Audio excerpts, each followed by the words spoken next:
Pourquoi American Institute of Africa, AIA?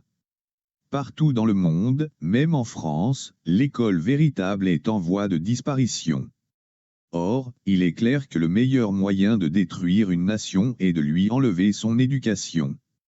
Sachant que le changement véritable de l'Afrique ne viendra que de par la génération montante, American Institute of Africa a pour mission de rétablir la plénitude de l'école pour hâter ce changement.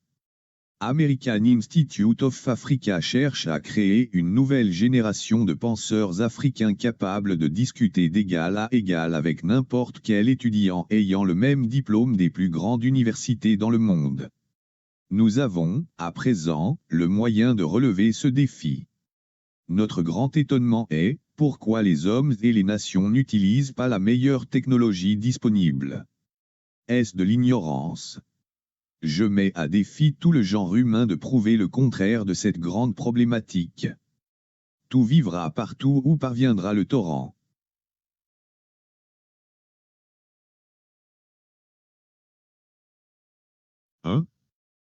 Peter Camp Thorne, le sujet d'aujourd'hui est la théorie du portefeuille. C'est l'un des sujets les plus importants de la finance. Nous allons passer en revue la théorie historique de l'optimisation des portefeuilles, en commençant par l'optimisation moyenne variance de Markowitz, où nous examinons les portefeuilles en termes de caractéristiques de performance déterminées par le rendement moyen et la volatilité des rendements. Cette analyse est élargie si l'on considère également l'investissement dans un actif sans risque. La théorie initiale sur l'analyse de portefeuille n'envisageait pas d'investir dans des liquidités, mais seulement dans des actifs risqués. Le problème change radicalement lorsque l'on ajoute l'actif sans risque. Ensuite, la théorie de l'utilité de Neumann-Morgenstern. Dans la théorie de la décision statistique, nous essayons de prendre des décisions dans l'incertitude d'une manière rationnelle. Von Neumann et Morgenstern ont développé une hypothèse d'utilité attendue pour la prise de décision rationnelle. Il s'agit là d'une motivation très importante pour l'analyse des décisions en général et la sélection des portefeuilles en particulier. Nous allons donc nous pencher sur cette question. Nous nous pencherons ensuite sur les contraintes d'optimisation du portefeuille. Il existe des problèmes réalistes lorsque vous avez, il y a la quantité d'argent que vous avez à investir, la quantité de capital que vous avez à investir, si vous pouvez vendre des titres à découvert ou non, s'il y a des sortes de limites dans la capacité des différents actifs que vous pourriez vouloir négocier. Ces éléments peuvent entrer en jeu et affecter les solutions. 2. Toutes ces méthodes reposent sur des estimations de la performance attendue des actifs, c'est à accent grave dire sur l'estimation des rendements ou des LFEs, ainsi que sur l'estimation des volatilités et des corrélations entre les actifs négociés. La plupart des théories dont nous allons parler aujourd'hui traitent des estimations, enfin, du problème qui consiste à supposer qu'il y a en fait un risque d'erreur. 3. La certitude de comprendre les caractéristiques sous-jacentes des rendements, les moyennes, les variances, les corrélations. Mais lorsque nous devons les estimer, cela pose des problèmes. Enfin, nous terminerons par quelques mesures alternatives du risque, qui étendent l'analyse simple de la moyenne, ou de la moyenne simple et de la variance. L'analyse de la moyenne et de la variance est une analyse à période unique. Ce que nous voulons faire, c'est envisager d'investir notre capital dans certains actifs. Et nous voulons le faire pour une seule période et de manière optimale. En termes de notation, nous considérons donc des actifs risqués indexés par I, de 1 à M. Les rendements d'une période unique seront un vecteur multivarié de ces rendements. La moyenne et la covariance de ces actifs sont représentés dans le vecteur des rendements. la matrice de covariance des volatilités au carré, les variances des actifs le long des diagonales et les covariances à l'extérieur des diagonales. Un portefeuille sera représenté par une pondération de nos investissements dans ces M actifs. Nous aurons donc un vecteur W, composé de W1 à WM. Je donne les poids relatifs et absolus de ces investissements. Nous supposerons que nous disposons d'une unité de capital à investir. La somme de ces poids est donc égale à 1. Le rendement attendu du portefeuille est donné par l'espérance de cette combinaison linéaire des rendements, qui est simplement la même combinaison linéaire des espérances sous-jacentes. Et la variance du portefeuille est donnée par la variance de la moyenne pondérée des rendements individuels, qui est donnée par cette forme quadratique de la matrice de covariance. Nous avons donc effectué ces calculs, où vous les comprenez, je pense, à partir de notre discussion sur les séries temporelles. Et c'est très simple. Avant d'entrer dans la théorie, examinons le problème. Examinons le problème de l'analyse de portefeuille dans un cadre très simplifié. Nous allons donc considérer deux actifs et parler de portefeuilles optimaux investissant dans ces deux actifs. Ainsi, M est égal à 2. Le premier actif a rapporté R1 avec une moyenne de 0,15. Je 4. vais considérer qu'il s'agit d'un rendement annualisé, soit un rendement annualisé de 15% et une volatilité de 25%. Le second actif a un rendement attendu de 20% et une volatilité de 30%, sigma 2. 5. Ces actifs peuvent être corrélés. Nous laisserons ρ désigner la corrélation entre les deux. Et un portefeuille, en fait, tous les portefeuilles dans lesquels nous pourrions investir tant que nous sommes limités à une unité de capital et qu'il n'y a pas de vente à découvert, est donné par des portefeuilles indexés par W, en fait le montant d'argent que nous investissons dans le deuxième actif. RW est donc RW2 plus 1 moins RW1. C'est le rendement du portefeuille qui investit dans ces proportions dans les deux actifs. Le rendement attendu est cette combinaison linéaire, qui est donnée sous forme de matrice à la page précédente, ou dans les notes de cours. Et la variance R au carré de la volatilité c'est un moins oméga au carré multiplié par la variance de R1 plus W au carré multiplié par la variance de R2. Ensuite, nous avons un terme de covariance qui entre en jeu. L'analyse moyenne-variance de Markowitz porte essentiellement sur l'ensemble des portefeuilles réalisables. Nous simplifions les choses en nous concentrant uniquement sur la volatilité ou la variance et le rendement attendu de notre portefeuille. Nous pouvons donc définir l'ensemble de portefeuilles réalisables comme la collection de paires volatilité/rendement pour tous les actifs, ou pour tous les portefeuilles. Et puis, qu'est-ce que P*, cette collection? En gros, quel est l'univers des portefeuilles possibles que nous pourrions construire? Dans ce cas bidimensionnel, c'est très simple. Dans les cas multidimensionnels, c'est plus compliqué. Mais quels sont les portefeuilles optimaux? Sous-optimaux. Comment choisir ou identifier un portefeuille particulier dans lequel investir? Comment ce choix est-il effectué?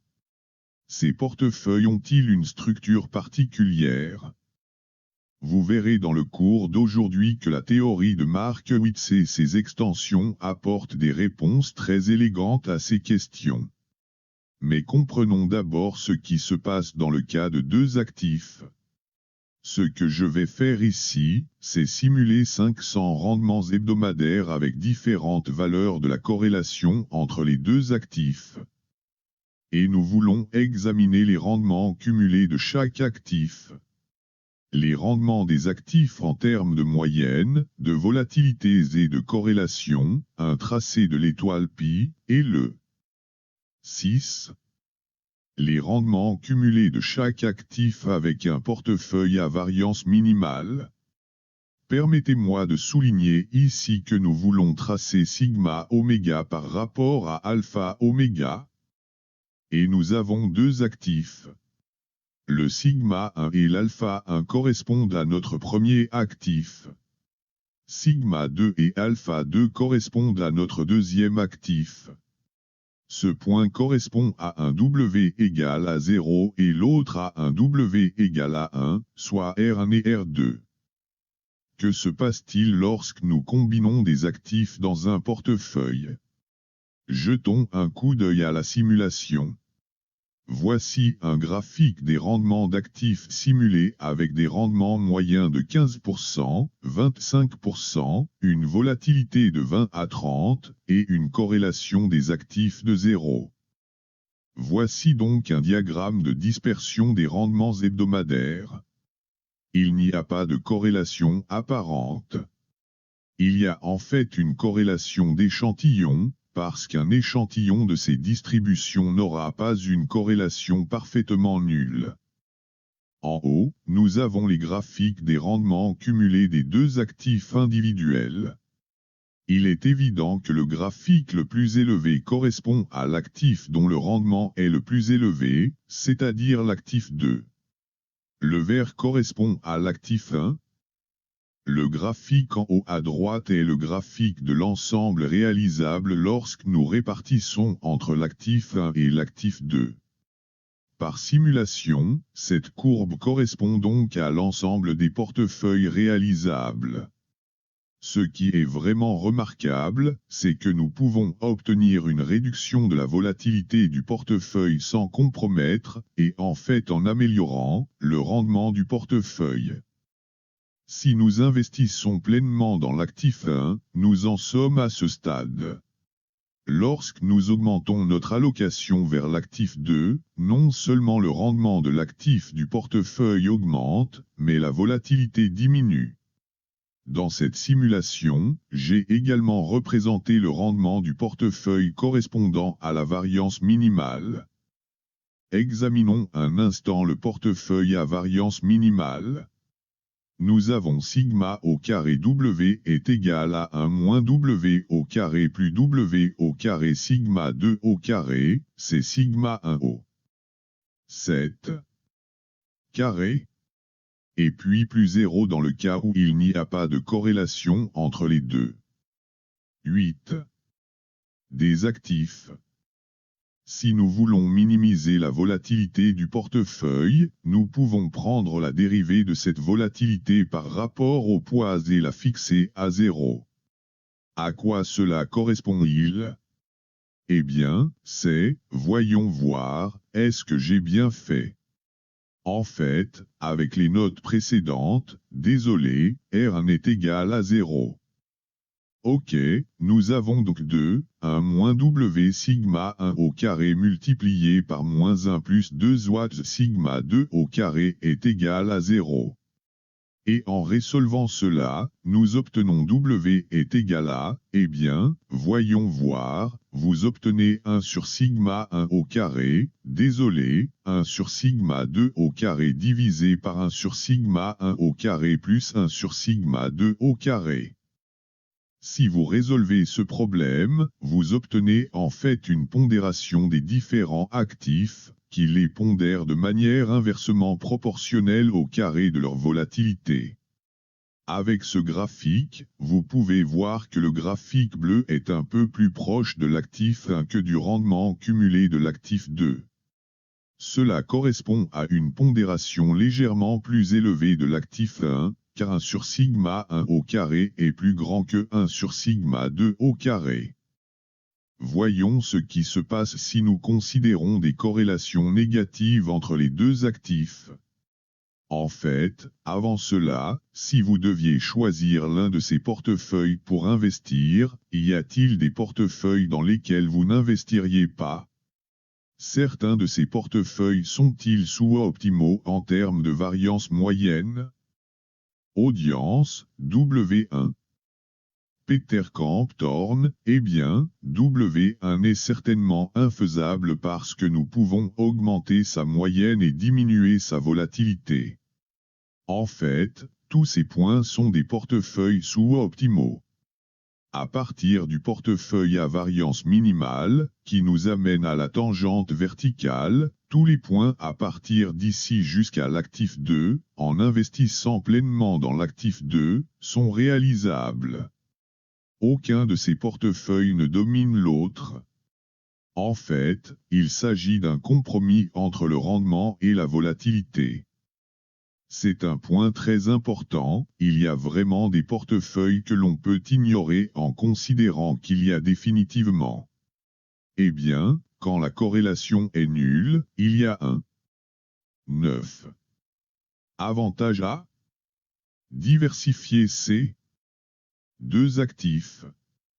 Donc si vous avez un actif 10 et que vous envisagez de mettre en commun cet actif avec un autre dans votre portefeuille, si ces actifs ne sont absolument pas corrélés, vous devriez être en mesure d'améliorer votre portefeuille en ajoutant une partie de l'allocation à ce deuxième actif. Examinons une corrélation plus négative entre les deux actifs, de moins 0,4. Ici, vous verrez qu'il y a essentiellement une inclinaison négative, dans le nuage de points des rendements.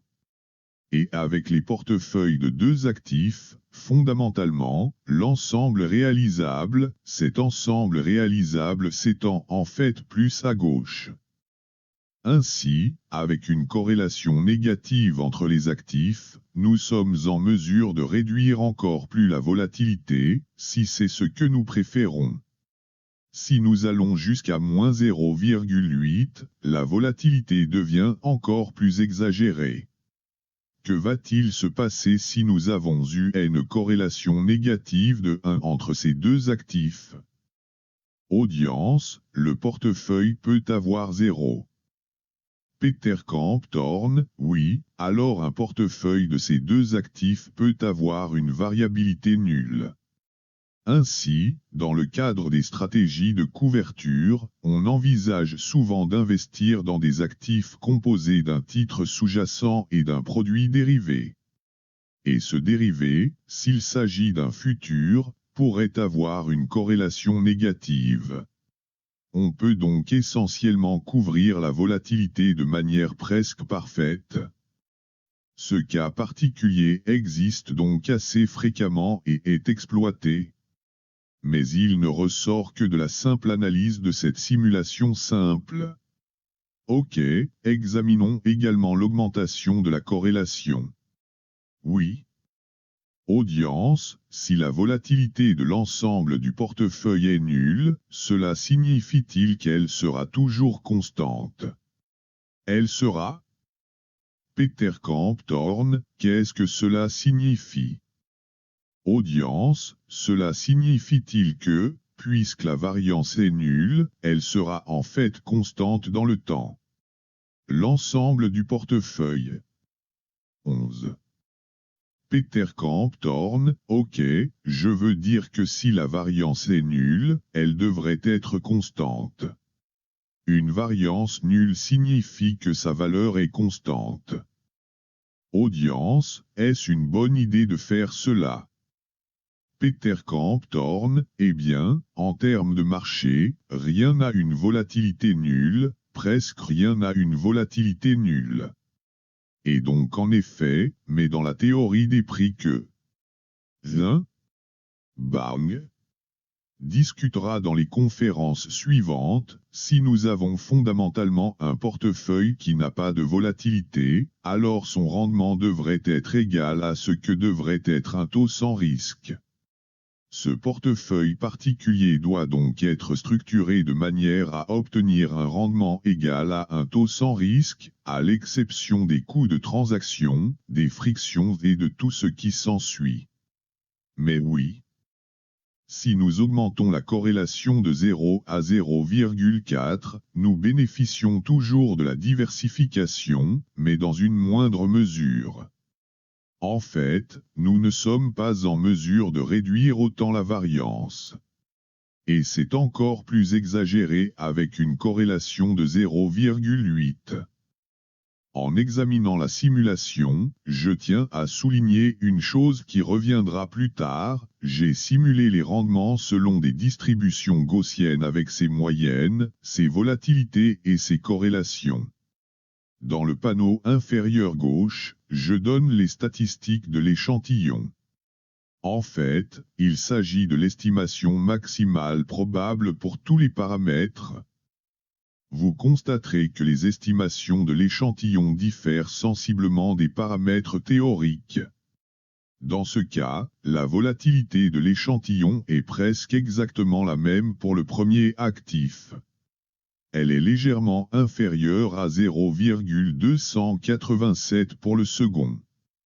La moyenne de l'échantillon est de 0,21, ce qui est un peu élevé pour le premier. Et elle est de 0,321, ce qui est également un peu élevé pour le second. Revenons en arrière et regardons quelques autres, parce que cela peut devenir. Ok, en voici un où les moyennes de l'échantillon sont de 0,144 et 0,343. Ces valeurs sont donc très différentes des paramètres de la population. Et au moins, le deuxième actif a une moyenne d'échantillon beaucoup plus élevée. 12. Il est donc important de noter que les estimations de l'échantillon peuvent présenter une certaine variabilité. Il s'avère qu'il y a moins de variabilité dans l'estimation des covariance ZD. 13. Les corrélations, si les hypothèses se vérifient, et une plus grande variabilité des moyennes de l'échantillon. En fin de compte, nous devons donc être très attentifs aux estimations que nous utilisons et à leur degré d'incertitude. Ok, revenons maintenant aux notes de cours. Vue, écran, d'accord. Nous venons de voir comment nous évaluons différents portefeuilles en termes de paire de, essentiellement la moyenne du portefeuille et le carré de la volatilité du portefeuille. Des rendements attendus plus élevés sont évidemment souhaitables. Une faible volatilité est souhaitable. Ce que Markowitz a fait, c'est poser un problème de programmation quadratique, dans lequel nous voulons minimiser le carré de la volatilité du portefeuille sous réserve d'une contrainte sur la moyenne du portefeuille et en considérant que nous sommes entièrement investis. Ce problème mathématique est donc un problème d'optimisation convexe standard, un problème de programmation quadratique, qui est très simple. Nous le résolvons en définissant un Lagrangien. Fondamentalement, nous prenons notre fonction objective de la volatilité. Et nous voulons la minimiser.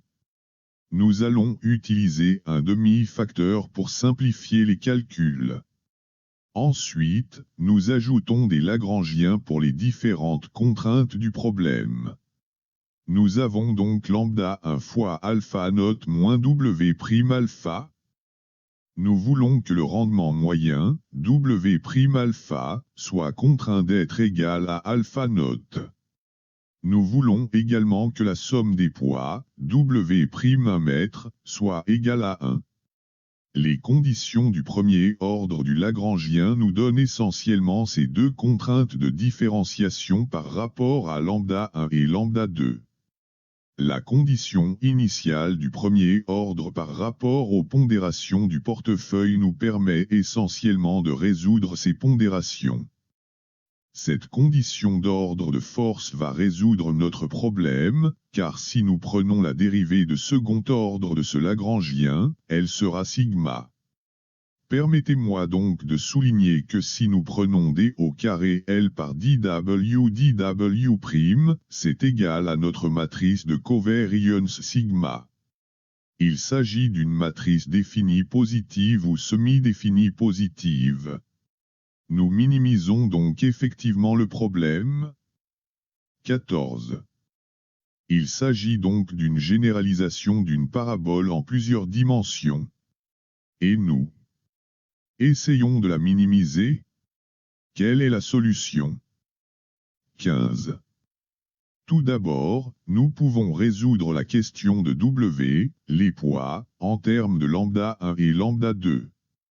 Nous prenons donc la première équation des conditions du premier ordre et nous la prémultiplions par l'inverse de sigma à travers. Et nous obtenons W nul est égal à lambda 1 sigma inverse alpha plus lambda 2 sigma inverse, le vecteur d'unité ou le vecteur d'unité. Il suffit ensuite de résoudre lambda 1 et lambda 2 en introduisant cette solution W note dans les deux autres équations. Ces deux équations pour les conditions du deuxième et du troisième ordre ne sont qu'un ensemble très simple d'équations linéaires. En gros, alpha note 1 est égal à une matrice multipliée par lambda 1 et lambda 2. Et cette matrice A, B et C est donnée par of' sigma inverse alpha pour l'élément A. Et les éléments B et C sont des éléments correspondants. Ceci résout donc le problème. Et la variance du portefeuille optimal avec un rendement donné peut également être résolue en substituant simplement ces solutions. Nous obtenons ainsi que pour un alpha nul donné, notre rendement cible, le carré de la volatilité de ce portefeuille optimal a cette forme. Quelle est cette forme? C'est essentiellement une parabole en alpha 0. Ok, donc quand nous regardons, y a-t-il une gomme? La voici. Quand nous regardons ce graphique dans le cas bidimensionnel, il s'agit essentiellement d'une parabole. Je ne sais pas très bien dessiner les paraboles. Mais il y a une parabole entre ces deux points qui caractérise la chose. Dans le cas des actifs multiples, il s'agit simplement d'une extension multivariée. Ce problème particulier peut également être envisagé de deux autres manières. Auparavant, nous cherchions à minimiser la variance, sous réserve d'une contrainte sur le rendement attendu. Nous pouvons également dire, maximisons le rendement, sous réserve d'une contrainte sur la volatilité. Et ce problème a fondamentalement le même Lagrangien. Nous pouvons également envisager de maximiser la moyenne pondérée du rendement et 16. D'avoir un multiple négatif de la variance et de maximiser cette expression. Il s'agit en fait de l'optimisation de l'aversion pour le risque, qui consiste à pénaliser les portefeuilles W en fonction de leur variance. Le facteur lambda nous indique comment. 17. Le montant de la pénalité à associer par unité de variance. Il s'agit de problèmes équivalents résolus par le même Lagrangien. À partir de ces problèmes, nous pouvons définir la frontière efficiente, qui est l'ensemble de toutes les solutions possibles, où nous faisons varier le rendement cible parmi les valeurs réalisables et la volatilité parmi les valeurs réalisables également. La frontière efficiente se contente donc de retracer ces solutions. Et dans notre cas à deux variables, notre cas à deux actifs, nous avons sigma et alpha. Nous avons deux actifs. Il s'agit essentiellement d'une parabole. Si nous avons deux autres actifs avec lesquels nous investissons, alors si nous considérons que les portefeuilles à deux actifs ne sont que ces deux actifs, il y a en fait une autre parabole. Et si nous prenons en compte d'autres actifs, nous obtenons toutes ces paraboles de deux portefeuilles d'actifs. Les combinaisons de ces deux portefeuilles d'actifs nous donnent notre ensemble réalisable. En fin de compte, nous disposons donc d'un ensemble convexe de tous les actifs réalisables, qui définissent la frontière efficiente. Et la frontière efficiente correspondra toujours à la partie supérieure de cette courbe. Voyons voir, le prochain sujet concerne l'ajout d'un actif sans risque dans lequel investir. Le problème, tel qu'il a été énoncé jusqu'à présent, est que nous voulons être pleinement investis dans tous nos actifs. Quels sont les portefeuilles optimaux? Que se passe-t-il si nous voulons investir une partie de notre argent, de notre capital, uniquement dans des liquidités? Ou ne pas investir la totalité de notre capital et investir le reste dans le portefeuille? Si nous considérons l'ajout d'un actif sans risque, il s'agit alors d'un actif. Nous l'appellerons le 0 actif. Il a, disons, un certain rendement escompté ou non. Il est sans risque. C'est donc une constante. Sa variance est nulle.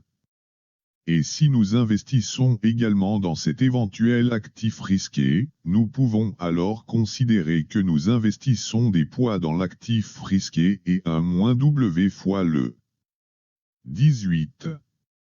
Vecteur unitaire dans l'actif sans risque. 19. Et voyons, je veux dessiner ce graphique ici. Voyons ce qu'il en est. Supposons que nous ayons deux actifs pour lesquels il s'agit de l'ensemble efficace. Et nous envisageons maintenant d'autoriser l'investissement d'un actif sans risque. Eh bien, cet actif sans risque est essentiellement ce point ici. Il a une moyenne R nulle et une variance de 0. Si nous combinons cet actif avec l'un de ces portefeuilles, quel sera l'ensemble réalisable? En fait, nous pouvons investir une partie de l'argent dans l'actif sans risque et une autre partie dans l'actif 2. Nous pouvons donc obtenir n'importe quel point le long de cette ligne. Fondamentalement, si nous investissons dans l'actif sans risque, si nous investissons une certaine fraction dans l'actif 2 et le reste dans l'actif sans risque, alors notre rendement attendu est la ligne linéaire entre R nul et alpha 2. Et la volatilité d'une moyenne pondérée, d'une fraction de l'actif 2 à une volatilité donnée par la pondération multipliée par la volatilité. Ce point correspond donc à, disons, W fois sigma 2 pour la volatilité et R0 plus W fois alpha 2 moins R0. Ce qui est spectaculaire, c'est que nous sommes en mesure de réaliser une amélioration par rapport au point de la frontière efficiente, comme, par exemple, le portefeuille à variance minimale. Et si nous considérons la fraction ici, nous avons un rendement plus élevé et une variance plus faible que le portefeuille à variance minimale que nous avons considéré précédemment. Investir dans l'actif sans risque élargit donc considérablement notre espace d'opportunité. Il en résulte des résultats très particuliers. Passons donc en revue les mathématiques qui permettent de résoudre ce problème. Dans les notes de cours, je vais passer en revue cette question assez rapidement, car si vous la parcourez lentement, vous vous direz que c'est très simple et logique. Nous allons donc minimiser la volatilité sous réserve que le rendement soit égal à l'alpha 0. Nous définissons le Lagrangien et les conditions du premier ordre, nous les résolvons. Et si nous les résolvons, nous obtenons, fondamentalement, lambda 1a. 20. Cette belle forme ici. Et ceci est obtenu par une simple résolution des équations de C. Deux conditions du premier ordre. 21. Et si nous disposons de M actif lorsque nous examinons la solution, nous obtenons un portefeuille optimal dont le vecteur W0 est donné par cette solution et dont le lambda 1 est donné par la solution. Le vecteur W0 est la proportion ou l'allocation aux actifs risqués.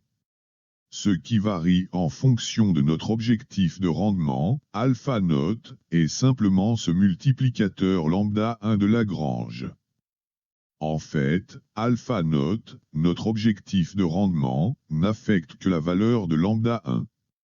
Et nos pondérations dans l'actif risqué sont un simple multiple d'un vecteur fixe de pondération relative. Et ce vecteur fixe de poids relatif est l'inverse d'une matrice de covariance entre les actifs multipliés par alpha moins 1 mètre R0. Nous disposons donc d'un portefeuille qui investit dans les actifs à risque de la même manière. La seule chose qui diffère est le poids que nous accordons à ce portefeuille particulier. Au fur et à mesure que nous augmentons lambda 1, nous attribuons davantage de poids à ce vecteur fixe. Nous investissons donc proportionnellement dans les actifs. Et nous ne faisons qu'échelonner le poids de ce facteur global pour atteindre différents niveaux de rendement. D'accord, nous pouvons obtenir de belles expressions de forme fermée pour la variance du portefeuille en étendant le cas à deux actifs. Fondamentalement, la variance du portefeuille est une parabole du rendement cible. Ainsi, lorsque nous augmentons notre rendement cible, nous devons augmenter la variabilité de notre portefeuille. Ce compromis existe lorsque nous utilisons des portefeuilles optimaux. Et si nous considérons le portefeuille optimal entièrement investi, eh bien, le portefeuille entièrement investi, c'est-à-dire rien en liquidité, tout investir dans les actifs risqués, nous allons en fait l'appeler le portefeuille de marché. Et les expressions ici nous donnent les pondérations de ce portefeuille de marché. Cela peut sembler un peu compliqué en termes d'expression. Mais il s'agit en fait d'expressions fermées assez simples pour le rendement attendu et la variance du portefeuille de marché. Ce qui se passe ici, c'est que nous avons, en fait, pour les actifs risqués, nous avons un ensemble de portefeuilles efficaces ou réalisables, qui se situent tous dans cette fourchette. Et avec notre actif risqué, nous pourrions investir ici. Ainsi, le portefeuille 22 optimal, dans le cas où nous pouvons investir dans l'actif sans risque, correspondra essentiellement à la maximisation du rendement moyen de tous les portefeuilles. Il s'agit donc en fait de 23 correspondent à la ligne tangente simple, qui traverse essentiellement le portefeuille de marché, qui est le portefeuille entièrement investi. Cette structure du problème est en fait incroyablement puissante. Tobin a publié un article important dans lequel il affirme que, dans le cadre de ses hypothèses pour le problème de l'investissement, chaque portefeuille sera une combinaison optimale de l'actif sans risque et du portefeuille du marché. Ainsi, quel que soit le niveau de risque que vous souhaitez prendre, le portefeuille optimal est essentiellement le même. Tout dépend de la quantité de capital que vous allez investir dans ce portefeuille optimal. Tous les portefeuilles optimaux investissent donc dans les mêmes actifs risqués que le portefeuille de marché, dans les mêmes proportions. La seule différence est leur poids total. En introduisant les expressions des différents multiplicateurs de Lagrange pour un portefeuille donné, P avec le rendement, nous obtenons cette expression. Permettez-moi de la résumer. Supposons que nous voulions un portefeuille P tel que l'espérance de notre P soit égale à alpha 0, alors ce portefeuille RP va être égal, en gros, il va investir dans l'actif sans risque avec un moins 1 transposé WM plus WM transposé, je suis désolé, WM fois le rendement du marché. Les pondérations réelles sont données par cette expression, qui nous donne l'expression que je viens d'écrire au tableau. Le rendement attendu est donc R nul plus WM fois le rendement du marché moins R nul. Et la volatilité, sigma carré P, est simplement le carré du poids dans le marché multiplié par la volatilité du marché. Cela conduit à la définition de la ligne du marché des capitaux, qui est essentiellement cette ligne ici. Il s'agit de notre ligne de marché des capitaux pour l'optimisation du portefeuille. La structure de cette ligne est telle que ce point pour le portefeuille de marché dont la volatilité est donnée par la volatilité sigma m du portefeuille de marché et le rendement du marché, alpha m, ou la valeur attendue de Rm. La pente de cette ligne est donnée par l'alpha m moins R note sur sigma m. Les points le long de la ligne sont donnés par R note plus sigma p multiplié par ce facteur.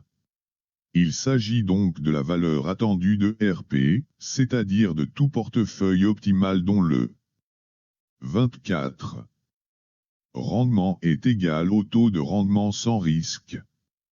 25 plus un multiple du rendement par risque du portefeuille de marché. Ce terme est appelé le prix du risque de marché. Oui. Audience, est-ce la même chose que le ratio de Sharpe? Peter Camp Thorne, il est proche du ratio de Sharpe. Le ratio de Sharpe est, oui, c'est le ratio de Sharpe pour le portefeuille de marché. Ainsi, si nous voulons investir sur le marché, notre décision se résume à déterminer le niveau de risque que nous sommes prêts à prendre. Et la compensation pour la prise de risque supplémentaire est un rendement supplémentaire. Pour ce faire, nous investissons essentiellement dans le même portefeuille, mais nous changeons l'échelle à laquelle nous investissons dans ce portefeuille.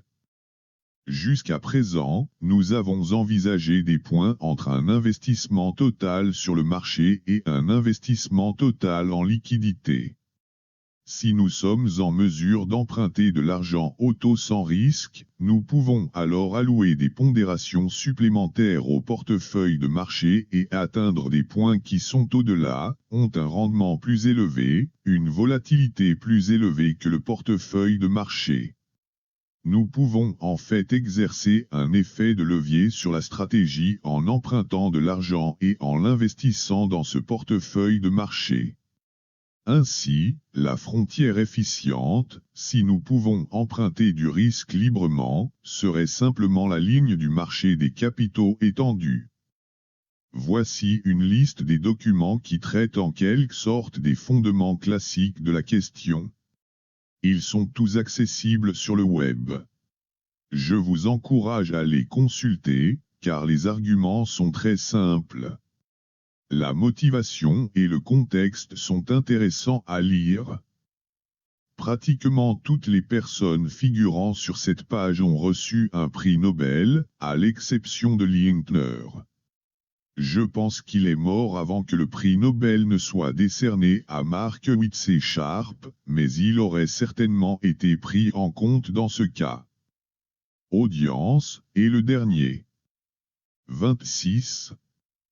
Peter Camp Thorne. Pardonnez-moi. 27. Audience, les dernières nouvelles. Peter Camp Thorne est le dernier en date, oui, femme a été récompensé, il y a quoi, 2 semaines.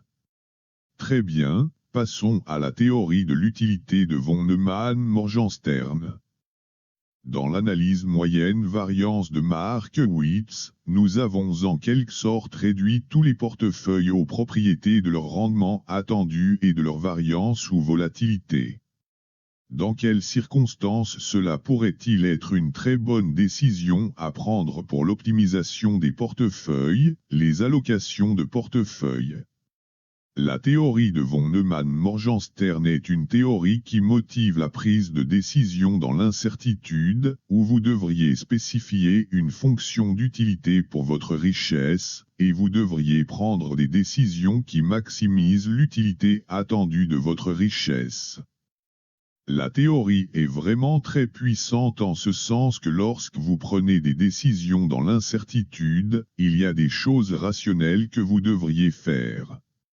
Si vous aimez les rendements élevés, la décision devrait être cohérente avec la préférence pour les résultats ayant des rendements plus élevés. Si vous n'aimez pas la variabilité, vous devriez préférer les rendements qui ont la même espérance de rendement et qui ont une volatilité plus faible. mais selon la manière dont votre fonction d'utilité est définie, vous pouvez obtenir des résultats différents. Pour définir ce problème, examinons le problème abordé par Markowitz. Il s'agit d'un investissement à une période. Vous commencez avec la richesse initiale, W0. Vous allez choisir un portefeuille P. Et la richesse après une période sera simplement 1 plus le rendement de ce portefeuille étant donné la richesse terminale W. Et notre fonction d'utilité sera une mesure quantitative du résultat, quelle est la valeur pour l'investisseur. Nous voulons simplement calculer la volatilité attendue des différentes stratégies et trouver celle qui maximise l'utilité attendue. Quelles sont les propriétés fondamentales des fonctions d'utilité? Si nous représentons graphiquement la richesse, notre utilité de la richesse, à partir de W0, notre richesse initiale, si nous avons une plus grande richesse, nous aurons vraisemblablement une plus grande utilité. La pente de la fonction d'utilité devrait donc être croissante. Peut-être qu'au fur et à mesure que l'on s'enrichit, le bénéfice marginal d'une richesse. 28. Supplémentaire n'est plus aussi important que lorsque l'on était pauvre. La courbe de la fonction d'utilité devrait donc s'atténuer quelque peu. 29. Ok, ces conditions correspondraient à une dérivée première toujours croissante et à une dérivée seconde peut-être inférieure à 0. La littérature définit l'aversion pour le risque, l'aversion pour le risque absolu et l'aversion pour le risque relatif. Il s'agit de fonctions simples des dérivées premières et secondes de la fonction d'utilité. Pour voir où cela entre en jeu, supposons que la fonction d'utilité est une fonction lisse et considérons les théories de Taylor sur l'approximation de cette fonction. Si nous considérons l'expansion de la fonction d'utilité autour d'une richesse de base, W star, elle est simplement égale à la valeur de double star plus la dérivée première multipliée par W moins W star plus 1/2 la dérivée seconde multipliée par l'écart au carré de la richesse par rapport à W star. Et si nous prenons les attentes de ceci, et si W star est la variable aléatoire de la richesse attendue, alors cette utilité attendue est en fait proportionnelle à la richesse attendue moins 1/2 lambda multiplié par la variance de la richesse. Ainsi, à un second degré d'approximation, cette utilité attendue est une fonction qui considère le rendement attendu moins un multiple de la volatilité de ce rendement, ou de la richesse si nous la considérons à cette échelle. Les économistes ont donc travaillé sur différentes fonctions d'utilité. Les types de fonctions avec lesquelles ils travaillent sont toutes les fonctions simples que nous connaissons en tant que mathématiciens, les fonctions linéaires, les fonctions quadratiques, les fonctions exponentielles, les fonctions de puissance et les fonctions logarithmiques. Ce sont donc les premières qui viennent à l'esprit des économistes. Mais il existe en fait une théorie très riche en termes de choix d'investissement avec différentes fonctions d'utilité de ces types.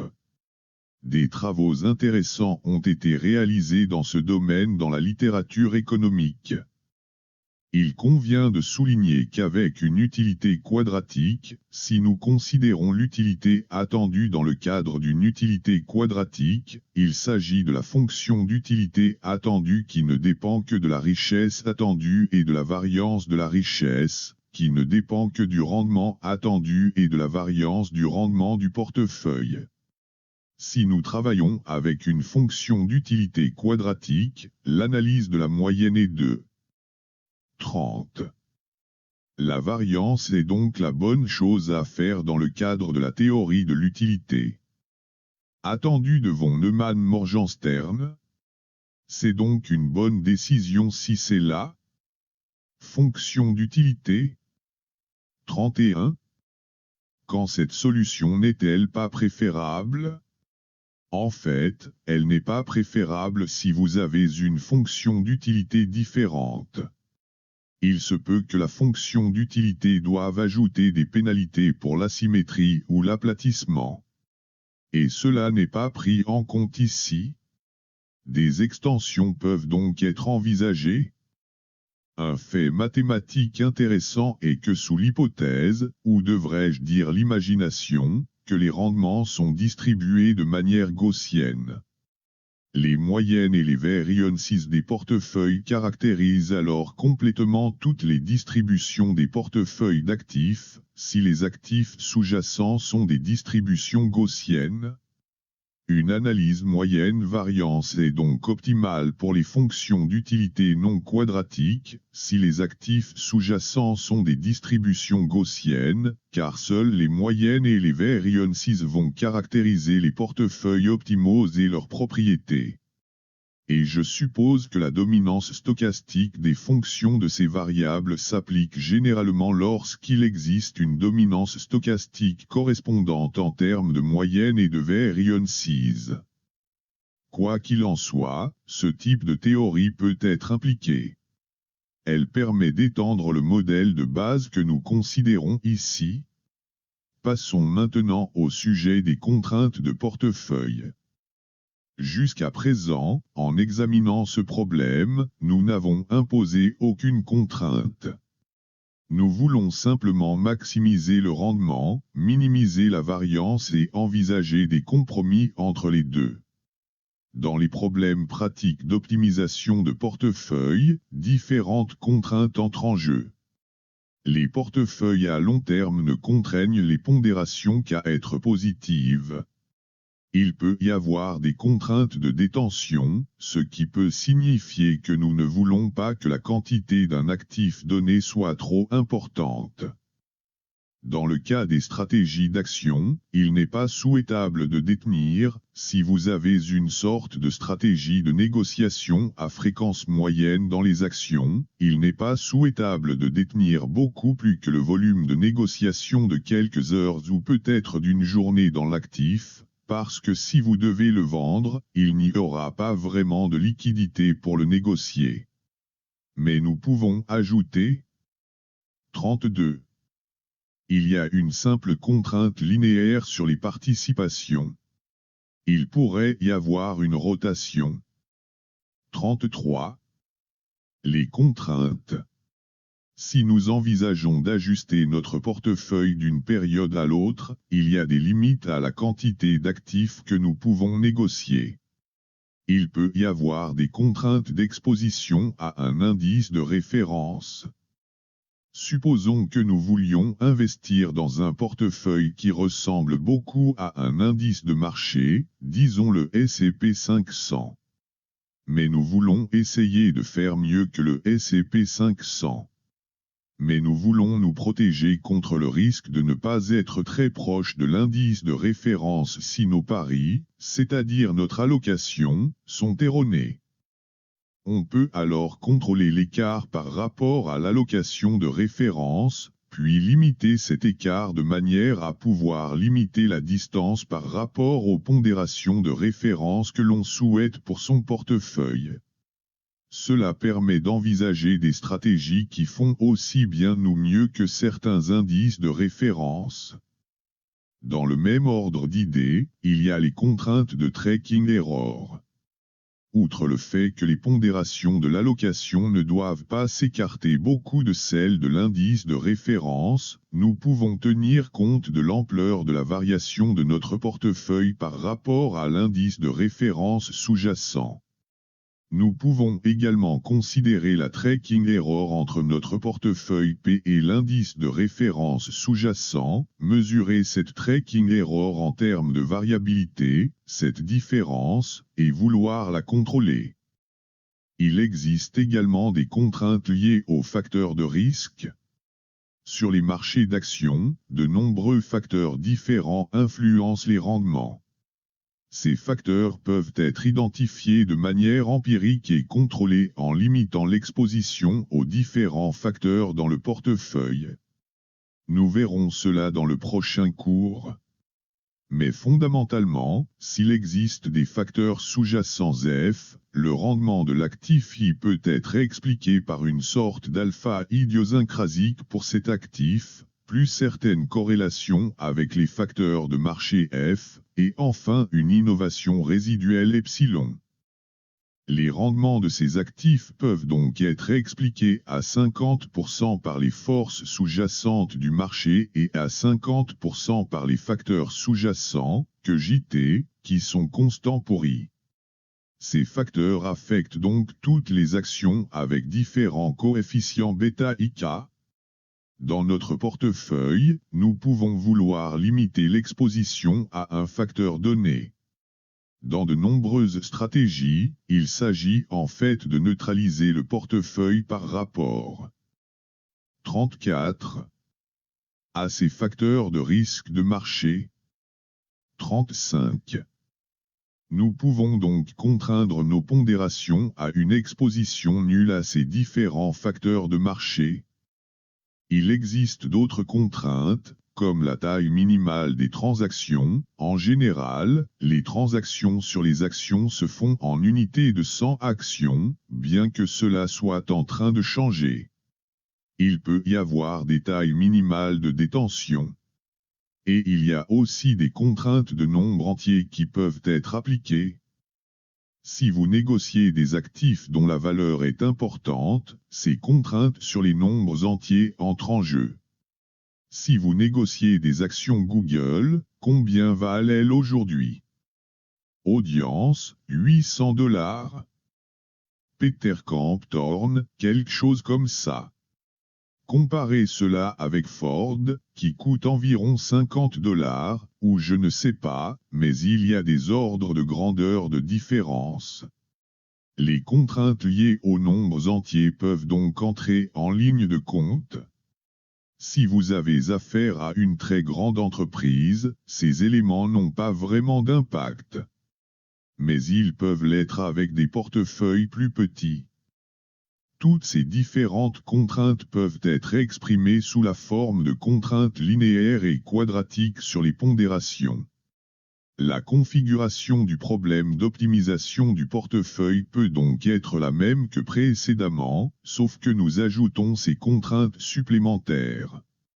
Nous ajoutons donc des multiplicateurs de Lagrange supplémentaires fois ces contraintes particulières avec leur quadratique linéaire. Nous pouvons ainsi mettre en œuvre le problème d'optimisation du portefeuille. Permettez-moi de prendre un exemple. Prenons un exemple de fonds sectoriel américain négocié en bourse entre 2009 et la semaine dernière. Fondamentalement, les fonds négociés en bourse vous permettent d'investir sur les marchés d'actions avec des actifs uniques qui représentent différents secteurs. Les fonds examinés ici sont essentiellement des fonds négociés en bourse qui investissent dans les différents grands secteurs industriels du marché américain, depuis les matériaux, les soins de santé, les 36 biens de consommation de base, jusqu'à la technologie et les services publics. Voici un graphique des rendements cumulés de ces 9 fonds négociés en bourse sur la période allant de 2009 à la semaine dernière. Ce que l'on peut constater, c'est que 37. En fait, ils ont des performances différentes. Ce que j'aimerais faire, c'est examiner ce qu'aurait été une allocation optimale entre ces fonds négociés en bourse au cours de cette période. Il s'agit donc d'examiner les données et de voir comment nos outils d'analyse de portefeuille aboutiraient à des répartitions d'applications particulières. Nous pouvons donc examiner le risque par rapport au rendement annualisé de ces fonds. Voyons voir, je suppose que c'est suffisant. Quoi qu'il en soit, vous pouvez voir une fourchette de volatilité comprise entre 0 et 30. Et vous souhaitez que votre ajustement soit compris entre 0 et 25. Les différents secteurs sont représentés sur ce graphique. Voici donc notre ensemble réalisable, c'est le graphique du rendement par rapport à la volatilité pour ces 9 fonds négociés en bourse.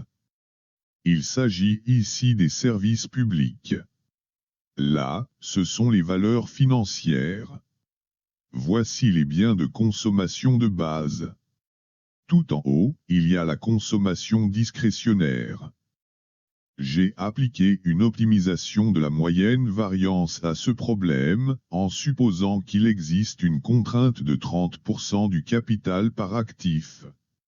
Nous ne voulons donc pas investir plus de 30% du capital dans un seul fonds négocié en bourse.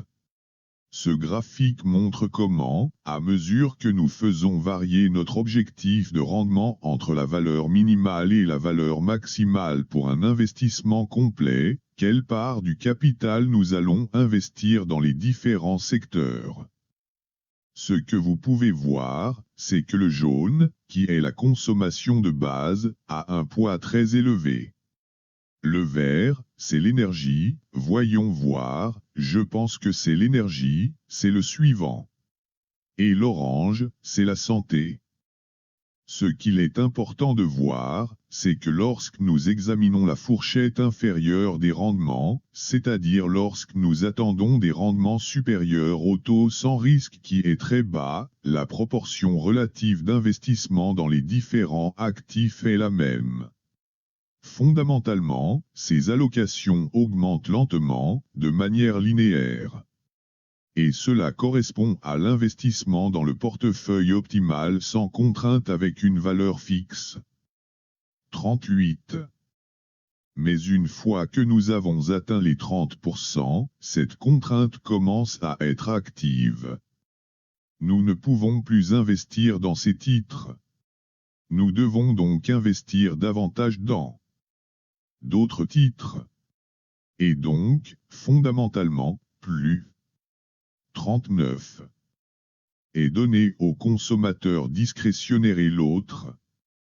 Voici un autre graphique des mêmes données, avec un empilement de l'allocation. Nous considérons donc la façon dont nous investissons notre capital. Le rouge foncé représente la quantité d'argent que nous investissons en liquidité. Ensuite, ces lignes colorées indiquent, par leur longueur verticale, combien nous investissons dans les différents fonds négociés en bourse. Ainsi, au fur et à mesure que les contraintes sont atteintes, le portefeuille change en termes de structure globale. Et ce qui peut arriver, c'est qu'en fait, alors que nous essayons d'obtenir de plus en plus de rendement, il se peut qu'il n'y ait pas d'actifs qui fournissent ce rendement supplémentaire, ou qu'il y ait très peu d'actifs qui fournissent ce rendement. Dans ce cas, les valeurs technologiques entrent en ligne de compte car nous essayons d'obtenir des niveaux de rendement très élevés dans nos portefeuilles optimaux. Ainsi, si nous voulons vraiment obtenir un rendement plus élevé, le risque sera plus élevé. Et à ce stade, nous désallouons une partie de la consommation de base et de la consommation discrétionnaire. Voici un graphique de la frontière efficiente estimée à partir des données. Ce que vous pouvez voir, c'est que ces portefeuilles optimaux apportent des améliorations par rapport à chacun des fonds négociés en bourse, en termes de rendement plus élevé avec un risque plus faible. Et si nous considérons un rendement cible de 10%, ok, voilà le portefeuille. J'ai représenté ici en bleu continu le portefeuille optimal avec une volatilité de 10%. C'est la ligne bleue continue. Voici donc les résultats avec un capital contraint de 30%. Comment ce problème va-t-il évoluer si nous réduisons la contrainte de capital de 30% par actif à 15%? Qui peut nous dire ce qui va changer? Audience, je suis un peu perdu. Pourriez-vous imposer une contrainte à l'actif sans risque? Pourriez-vous le faire aussi? 40. Peter Campthorne. L'actif sans risque ne comporte aucun risque. Et donc, en mettant une contrainte, et bien, vous pourriez mettre une contrainte pour qu'il ne soit pas négatif et qu'il ne soit pas supérieur à 1. Il s'agit donc bien d'une contrainte. Ce sont des contraintes qui sont imposées ici, mais 41.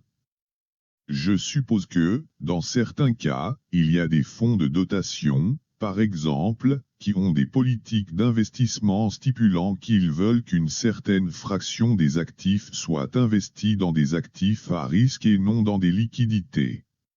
Il s'agit donc d'une contrainte réaliste dans certaines circonstances. Il s'agit simplement de mettre en évidence la manière dont les allocations varient en fonction des actifs à risque si nous n'avons que des contraintes très simples sur l'investissement en liquidité. La question sur laquelle je souhaite me concentrer est celle de savoir ce qui se passe si nous rendons la contrainte de localisation maximale plus stricte. Ainsi, elle est de 50% au lieu de 30%. Ce qui va se passer, c'est que ces contraintes de capital vont commencer à se faire sentir plus tôt. Nous devons donc allouer des fonds à d'autres fonds négociés en bourse.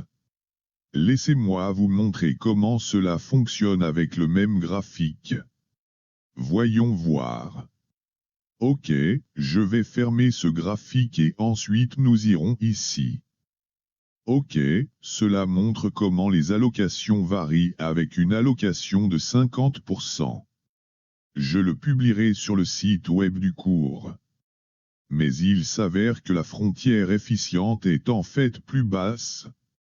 En fait, pour obtenir des rendements plus élevés, nous ne pouvons pas obtenir ces rendements plus élevés en obtenant le meilleur rendement possible. Nous ne voulons pas allouer trop de fonds à ces titres à haut rendement et à haut risque. Ainsi, la frontière optimale, la frontière efficiente estimée, est en fait en pente descendante. Avec cet exemple particulier de fonds négociés en bourse et la manière dont vous les répartissez, nous avons un aperçu de l'optimisation des portefeuilles. Il ne s'agit pas vraiment d'un cadre réaliste, car nous examinons le passé et utilisons les performances réelles de l'échantillon pour définir ces portefeuilles. Permettez-moi de mettre en lumière un exemple d'application de ce type de méthode avec un. C'est ici. Oui, d'accord. Est-ce le bon graphique? D'accord, supposons que nous envisagions de ne pas investir dans des fonds négociés en bourse. Mais nous sommes un fonds spéculatif. Et nous avons des modèles de 42. Tarification sectorielle pour tous ces différents secteurs.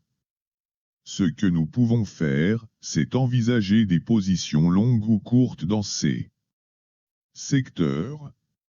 En fait, nous envisageons une sorte de stratégie neutre par rapport au marché. Secteur par secteur, et nous envisageons d'investir secteur par secteur dans ces différents modèles sectoriels. 43.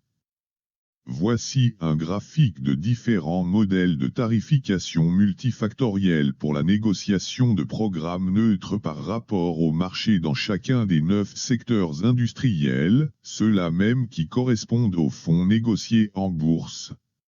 Comme ces stratégies sont neutres par rapport au marché, les rendements totaux sur une période de 5 ans sont plutôt modestes, à savoir 60% pour certains modèles et 20% pour d'autres.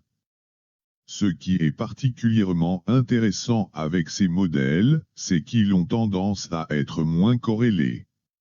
Et les avantages en termes de diversification peuvent être assez spectaculaires. Voici donc un graphique des répartitions optimales entre ces différents modèles sectoriels neutres par rapport au marché. Nous pouvons voir que ce modèle rouge a beaucoup de poids. Il s'agit en fait du secteur des services publics. Les autres modèles sont les secteurs de l'industrie et de l'énergie. Si nous envisageons d'investir dans ces secteurs, nous pouvons atteindre une volatilité cible de 10%, nous allons atteindre cette ligne bleue solide en tant que stratégie de portefeuille. Et l'on peut voir comment, en combinant ces actifs ensemble, ces actifs sont différents modèles de négociation neutres par rapport au marché, nous devons tirer un avantage considérable de l'optimisation du portefeuille. Et le plus grand avantage de l'optimisation du portefeuille est dû au fait que ces stratégies ont tendance à avoir des corrélations beaucoup plus faibles les unes avec les autres. Revenons en arrière, finissons avec « Comment revenir en arrière ?» Où est mon point rouge ? Pour conclure la discussion, il est important de souligner qu'avec ces méthodes, nous avons utilisé des rendements estimés, des volatilités estimées et des corrélations. Ces estimations peuvent avoir un impact considérable sur les résultats. Il y a essentiellement des choix de période d'estimation. Il y a des erreurs d'estimation. Différentes techniques peuvent moduler ces problèmes. Les moyennes mobiles exponentielles sont souvent appliquées. Des modèles factoriels dynamiques sont 44. Utilisés. Fondamentalement, plutôt que d'utiliser des estimations d'échantillons de la variance, de la matrice de covariance, l'utilisation de modèles factoriels pour estimer la matrice de variance et de covariance permet d'obtenir des données d'entrée plus précises pour l'optimisation. Enfin, avec différentes mesures du risque, nous nous sommes concentrés sur la volatilité du portefeuille et sur sa minimisation. Les méthodologies peuvent être étendues pour obtenir différentes mesures du risque. 45. Les mesures du risque, l'écart absolu moyen, par exemple, ou la semi-variance.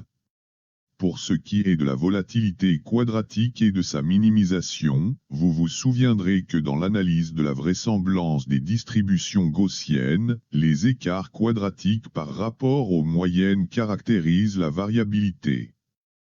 Si nous nous concentrons sur l'écart absolu moyen, alors les distributions de probabilité qui se rapportent à l'écart absolu par rapport à la distribution de caractérisation moyenne pourraient être appropriées.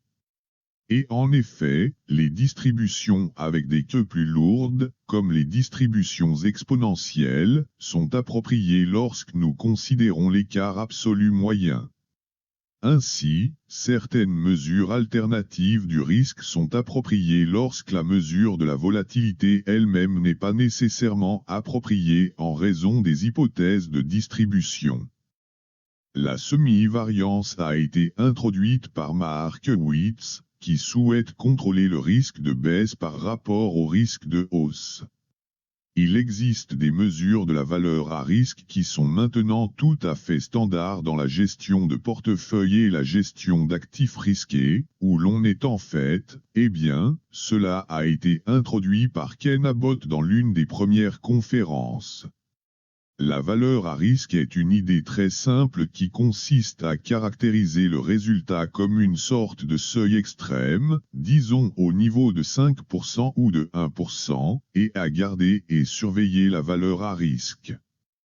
Ainsi, si nous avons un risque qui se situe dans les 5% ou 1% des cas les plus défavorables, quel est le niveau de risque? Quel est ce niveau? C'est la valeur à risque. Cette mesure du risque est simple à définir et raisonnablement simple à estimer. Mais elle ne caractérise pas l'exposition potentielle en cas de dépassement. Et il existe des extensions de cette mesure. La valeur à risque conditionnelle, qui examine la perte attendue, étant donné que vous dépassez le seuil de la valeur à risque. Et cette méthode est maintenant, je pense qu'elle va être incorporée dans les exigences réglementaires pour les banques en ce qui concerne la façon dont elles mesurent le risque. À l'heure actuelle, je pense que la valeur à risque est presque la seule à être utilisée. Des extensions comme cette valeur à risque conditionnel seront certainement appliquées. 46. Dans le cadre de la discussion sur les différentes mesures de risque, il existe une littérature sur les mesures de risque appropriées et sur la manière de les définir. Si vos actifs sont de simples investissements en actions ou en obligations, des sortes d'actifs ou d'instruments liquides, alors la valeur à risque est tout à fait raisonnable. Si vous investissez dans des produits dérivés, dont les gains ne sont pas linéaires, les choses se compliquent.